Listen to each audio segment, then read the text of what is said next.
our last wine is also a wine with a fantastic historical story.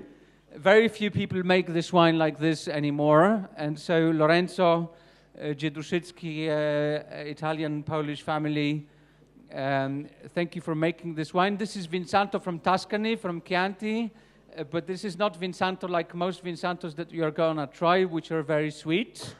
This is Vin Santo. It's very hard for me to really say what it tastes like. Is it semi-dry? Is it semi-sweet?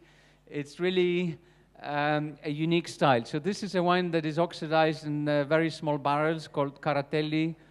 They are a different size, I think. What is the size of these barrels? How many liters? How many? 10 liters. Can you believe this, guys? 10-liter barrels. So think about the surface of oxidation that you have. It's completely amazing. Some producers, they use barrique or demi-barrique. Some, they use this more caratello, 120 liters or 90 liters. This is 10. So the evaporation is amazing, and I'm sure you are losing probably 60% of the wine, 70% of the wine in the process. This is a 2009. And there are three aspects for me of this wine.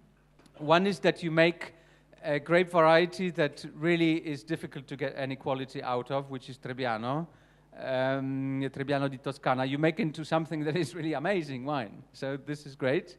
The second is that this is so much rooted in history. This is the wine that people were drinking hundreds of years ago for special occasions.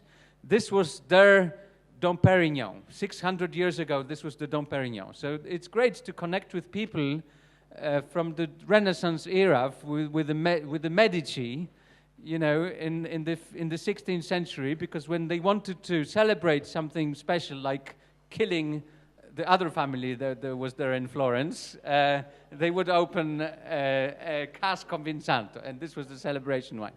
So I love the emotion of this, and then really I think the flavor profile, the complexity of this wine is just so amazing. It's unlike anything else. You could say it's a bit like sherry, but there's no sherry that has this sort of raisiny, sweet character to it. You could say it's like Madeira, but Madeira...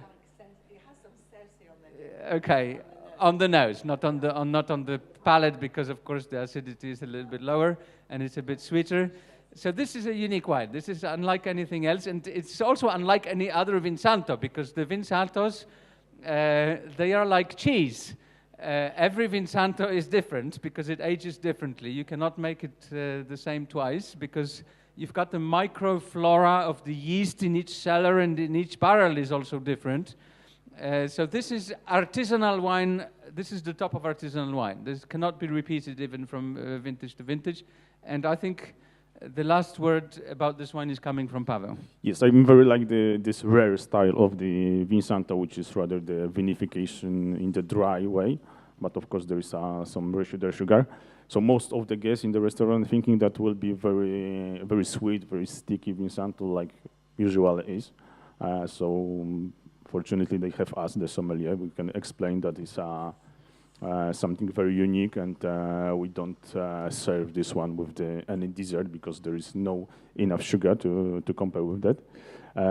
I'm very often serve this wine in my restaurant with the pâté of foie gras, very rustic in style, with some Polish brown champignon, which we specialize in, and some toasted bread, so it's the perfect combination. As well, we put a bit of the onion marmalade, which goes with the natural sugar, but not as much as we have in the dessert, so it goes perfectly, super balanced with this Vin Santo, which is have, in my opinion, a bit the similar style with the sherry Amontillado on the nose, of course. A bit of the nuts, some caramel, so yeah, I'm suggest to serve something like the foie gras or some fatty dish with some chutney or some sweet marmalade. Yeah. Thank you.